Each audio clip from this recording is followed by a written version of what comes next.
Kaget saya. Kaget ya? Kaget. Gimana? Setelah tahu pengeboran bagaimana? Pokoknya rasanya kaget dan saya itu takut ketinggian waktu itu. Selamat datang di channel kita Skyrig. Nah, hari ini kita kedatangan seorang junior yang akan kita wawancarai ya. Dan juniornya ini baru aja gabung di pengeboran. Dan kita langsung aja wawancarai. Oke, kenalan dulu, siapa namanya Mas? Nama saya Ulul Afid Qodir, asli dari kota Pasuruan. Asli dari Pasuruan ya. Iya. Jadi sampean kalau pulangnya ke Pasuruan. Ke Pasuruan. Kira-kira sekarang umur berapa? Sekarang saya berusia 25 tahun. 25 tahun. Iya. Terus di sini jabatannya apa Mas kalau boleh tahu Mas? Saya di sini jabatannya sebagai catering, yaitu posisinya di laundryman. Laundryman. Iya. Itu kalau laundryman itu bahasa awamnya itu apa Mas ya? Bagian cuci baju, servis gitu. Oh, iya, iya. Berapa lama Mas kira-kira di posisi ini? Dilihat-lihat kira-kira udah 3 tahunan ini. 3 tahunan ya. Oke. Jadi sekitar 3 tahunan itu di posisi yang sama yaitu laundryman ya. Laundryman. Terus terakhir pendidikannya apa Mas sebelum masuk di pengeboran itu apa? Saya tamat sekolah itu cuma SMK. SMK jurusan? SMK jurusan BO yaitu Bodi Otomotif. Oh BO ya? BO. Iya. Bodi Otomotif. Bodi ya? Otomotif. Sama TKR nggak? Beda ya? Beda. Oh beda. TKR. Bodi Otomotif. Terus kemudian sampean setelah lulus STM kerja di lain tempat nggak atau langsung masuk ke pengeboran gitu? Sebelumnya saya masuk di pengeboran ini, saya kerja di pabrik, yaitu cuma selama 3 bulan. 3 bulan. 3 bulan setelah itu saya baru terjun di dunia pengeboran ini. Saya kebetulan waktu itu kenal dengan seseorang, yaitu beliau juga bekerja di sini. Akhirnya saya ditawarin. Gimana bahasanya nawarin tuh gimana? Ketemu di jalan atau masih saudara atau apa namanya itu masih ada kenal, sebatas kenal aja gitu? Sebatas kenal. Waktu ngopi bareng waktu itu. Oh, waktu ngopi. Iya, ngobrol, saling sharing ngasih pertanyaan gitu. Terus kebetulan saya waktu itu lagi cari kerjaan sulit di daerah Pasuruan. Kebetulan orang itu menawari saya pekerjaan yaitu di dunia pengeboran ini dengan ijazah SMK saya. Ijazah SMK ya? Iya. Terus gini, sama taunya orang itu kerja apa? Kenalnya itu? Kenalnya dia itu di dunia pengeboran dia sebagai motorman. Motorman ya? Iya, sebagai jadi sama-sama pekerja. Sama pekerjanya. Terus ngobrol di jalan, ketemu. Kemudian saya ditawarin untuk ikut kerja di sini.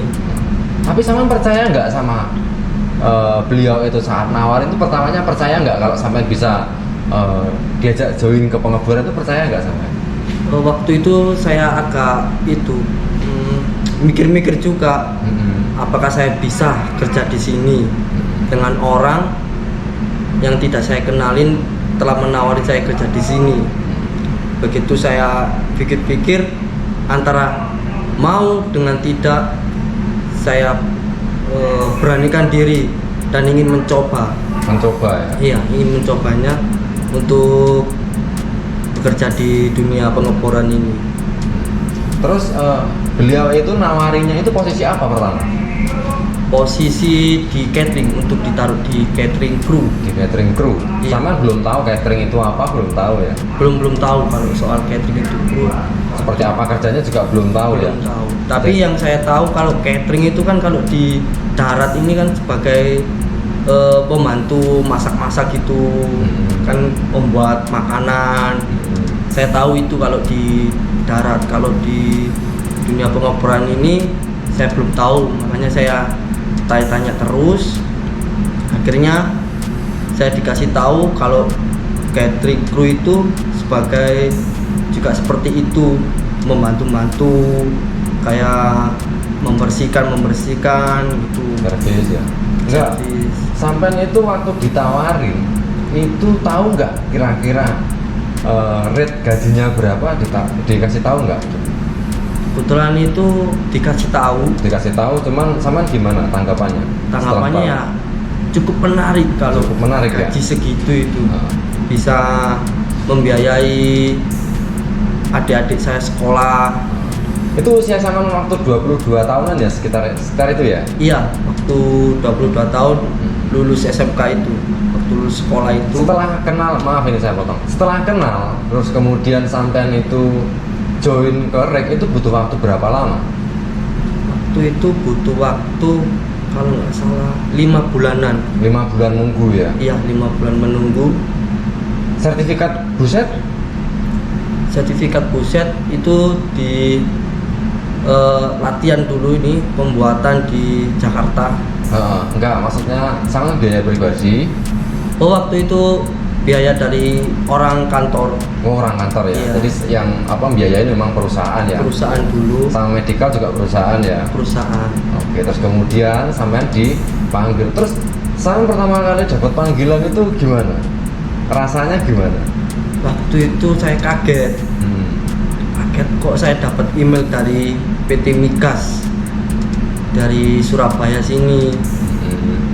Lalu saya tanya, apakah ini salah mbak? Saya gini, ternyata yang ngirim inbox itu saya kira kan cewek, Ya. nah, ternyata cowok. Enggak pak, ini dengan atas nama Bapak Ulul Fikutir. Iya benar. Nah, selamat Anda diterima di catering crew untuk ditempatkan di dunia pengeboran sini. Dan itu sampai sampean kerja pun baru sampai di lokasi ya, sampean tahu kalau kerjanya kayak gini itu baru di lokasi. Waktu itu kaget saya. Kaget ya? Kaget. Gimana? Setelah tahu pengeboran bagaimana? Saya tuh pokoknya rasanya kaget dan saya tuh takut ketinggian waktu itu. Takut ketinggian? Takut ketinggian. Bisa berenang? Bisa berenang saya. Bisa berenang ya. Takut ketinggian waktu itu pertama kali di sebuah lokasi ini, saya hampir kayak mau pingsan Gitu ya? karena kaget kan. Kaget. Ternyata lokasinya seperti ini. Belum cuacanya ya? Belum cuacanya juga. Belum tekanan kerjanya ya? Belum tekanan kerjanya. Pokoknya rasanya itu kayak saya pengen pulang aja. Memasuki dunia baru gitu ya? Iya, memasuki dunia baru ini saya ingin pulang terus. Akhirnya saya berpikir, karena saya punya keniatan dan keniatan itu harus saya capai. Soal pekerjaan saya abaikan, maksudnya saya terjang lah untuk mengenalkan di dunia ini, Merdekakan hati ya? ya merdekakan hati di dunia pengeboran ini, karena kan ini kan lepas pantai mas ya. Iya. Jadi butuh nyali lah kalau kerja di sini. Gini mas, kan sampean kerja di laut dan kemudian otomatis kita jauh dari keluarga. Itu kalau anak baru merantau itu kan pasti sangat terasa banget ya. Iya terasa mas. Ya terketuk lah hati. Keluarga tahu sampean di lokasi jadi apa? Tahu mas ya? Kebetulan itu belum tahu. Belum tahu ya? Belum tahu. Cuma saya kasih tahu kalau saya diposisikan di catering itu. Di catering gitu ya? Iya nggak tahu tempatnya, lokasinya dia nggak tahu, orang tua. Yang jelas di tengah laut gitu. Yang jelas di tengah laut ini. Pasti orang mikirnya pelayaran seperti Nah itu. kebanyakan gitu mas. Pelayaran. Aduh pulang dari pelayaran gini katanya. Nah setelah sampean kerja mas, kan sampean dapat jabatan. Iya. Jabatannya itu kalau di sini kan laundryman ya. Iya laundryman. Gimana? Maksudnya sampean tuh ada nggak rasa sedikit minder atau malu gitu? Gimana? Ada nggak rasa seperti itu jadi laundryman? Ada sih mas. Ada Rasa malunya karena kan sering mencuci pakaian yang kayak dalaman gitu sama orang-orang. Itu yang bikin malu saat dilihat teman-teman. Iya teman-teman. Iya. Terus gini mas, sampean kalau sama ditanya orang itu, tapi mau ya mengakui jabatan saya laundryman atau seperti apa itu? Ya, jujur saya mau emang mas. Saya akui itu. Kalau saya bekerja sebagai, meskipun pekerjaan di lepas pantai ini dikira pelayaran, tapi posisi saya di laundryman, saya akui memang. Jadi gini guys, perlu kita ketahui di setiap jabatan ataupun setiap posisi di suatu pekerjaan itu tetap dibutuhkan dan harus kita hargai, meskipun itu di posisi paling bawah sekalipun. Karena apa? Kalau nggak ada satu item atau nggak ada satu struktur yang kita butuhkan, semua ini project ini juga nggak bisa jalan guys. Jadi buat kalian yang mungkin jabatannya mungkin nggak setinggi-tinggi, nggak bisa dibangga-banggain, dikeren-kerenin, ya kita bersyukur aja kita bisa kerja di kondisi seperti ini ya.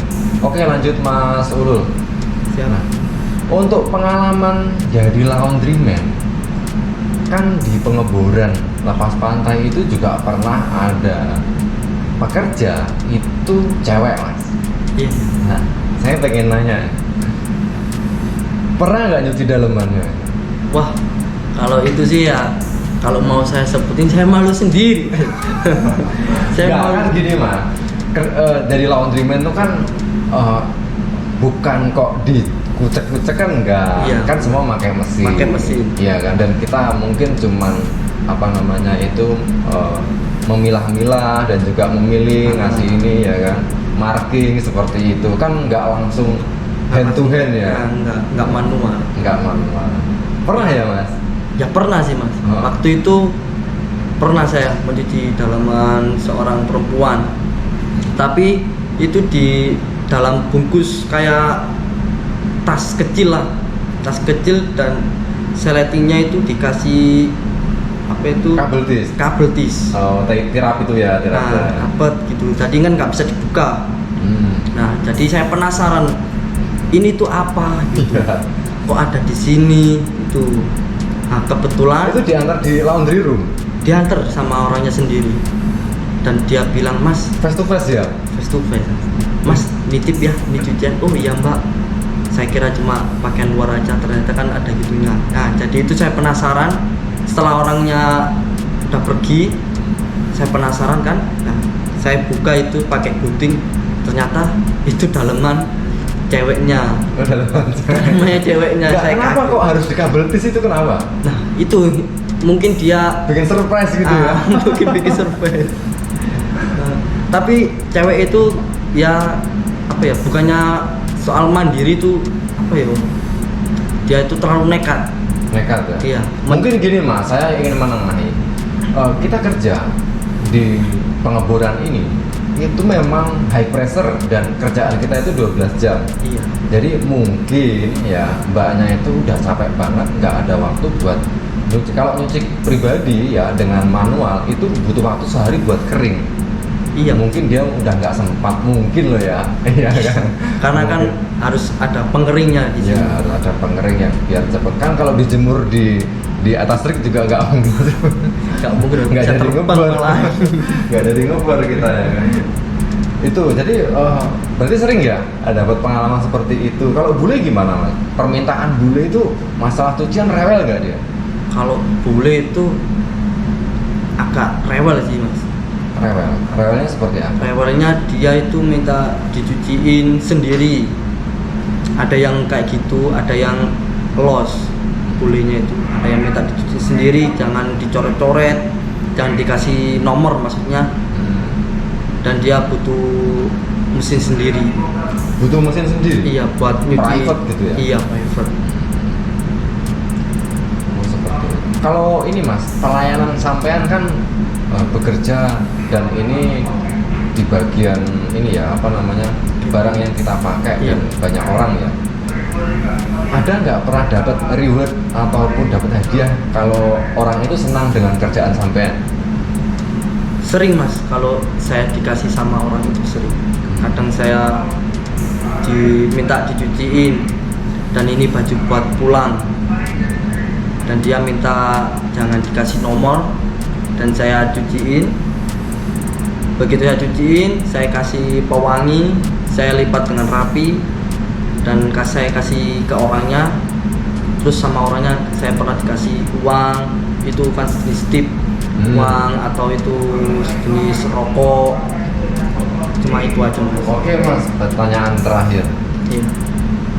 Setahu saya, dunia catering itu adalah jembatan utama untuk kita meningkatkan karir atau look another view ya. Iya. Yang pribadi, ada nggak ketertarikan buat nyari lowongan masuk ke departemen drilling atau departemen deck crew dan mungkin yang lain, atau hanya puas sebatas laundryman aja mas? Saya sih sebenarnya pengen juga keluar lapangan itu, kayak bekerja sama direkmen, Rostabur. Kan harus dari Stabur dulu kan? Iya, Rostabur dulu itu. Dan saya kebetulan waktu itu saya juga ditawarin sama orang lapangan, yaitu asisten busmaster untuk dijadikan ke Rostabur. Saya minat, dan itu perlu waktu buat menentukan putusan atau perlu waktu untuk berpikir kesiapannya? Waktu untuk buat persiapan mas. Karena kan juga harus ada sertifikatnya lagi. Jadi kita harus rigging slinging cukup ya? Iya cukup. Jadi sampean buset udah komplit ya? Buset komplit, tinggal sertifikat lainnya lagi. Oke Mas Ulul, terima kasih Ya. untuk videonya dan sekian dulu guys. Assalamualaikum warahmatullahi wabarakatuh. Waalaikumsalam warahmatullahi wabarakatuh.